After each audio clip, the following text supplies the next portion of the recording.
بسم اللہ الرحمن الرحیم۔ سامعین کرام،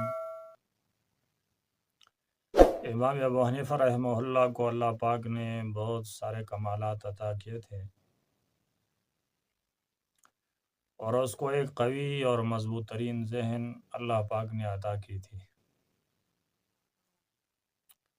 آج کی ویڈیو میں امام ابو حنیفہ رحمہ اللہ کے ذہانت کے متعلق ایک واقعہ میں آپ سے بیان کرتا ہوں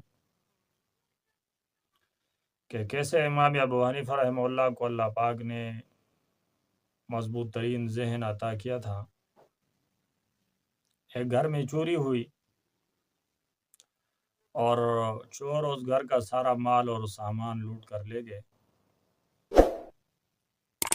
اور وہ چور بھی اسی محلے کے تھے۔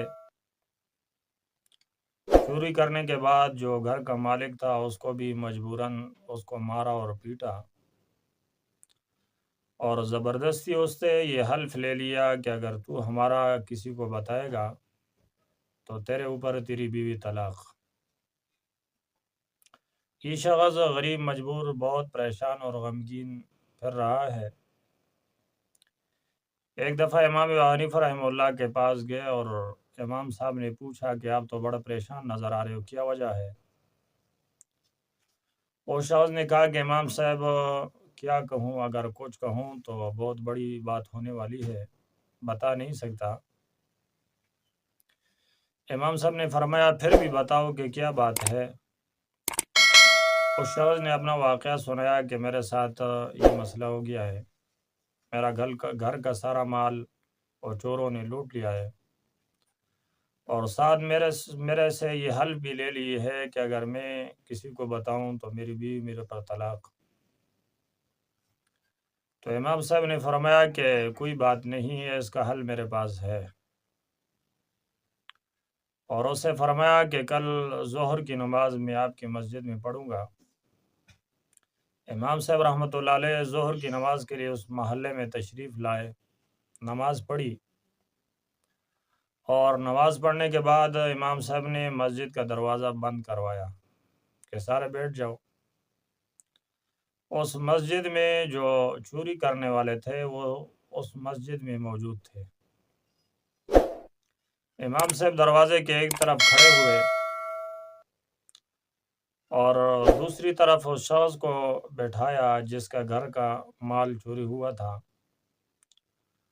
اور اس سے یہ فرمایا کہ ایک ایک شخص مسجد سے نکلے گا، جو چور نہیں ہے اس کے متعلق آپ یہ کہنا کہ یہ چور نہیں ہے، اس نے چوری نہیں کیا،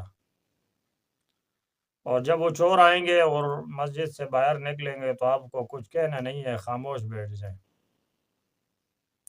تو اسی طرح وہ مسجد خالی ہوتی رہی اور لوگ جاتے رہے، جو چور نہیں تھے ان کے متعلق اس نے کہا کہ یہ چور نہیں ہے، اور جب چور آتے تو وہ شخص خاموش ہو جاتا۔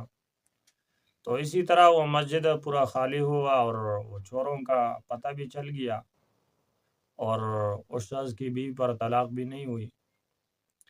اور امام صاحب رحمۃ اللہ علیہ کے ذہانت سے سارے لوگ وہ متعجب ہوئے، تعجب میں ہوئے کہ اللہ رب العزت نے اس کو کس طرح سے ذہن عطا کیا تھا۔ تو یہ تھے امام ابو حنیفہ رحمہ اللہ کی ذہانت کا ایک واقعہ۔ انشاءاللہ نیکسٹ ویڈیو میں دوسرا واقعہ امام صاحب کی ذہانت کا ہم بیان کریں گے۔ امید ہے کہ آج کی ویڈیو ہمارے دوستوں کو وہ پسند آئی ہوگی۔ ہمارے دوستوں سے درخواست ہے کہ ہمارے اس چینل کو ضرور سبسکرائب کریں اور لائک کریں۔ انشاءاللہ اس طرح کی مفید ویڈیو آپ کو ملتی رہے گی۔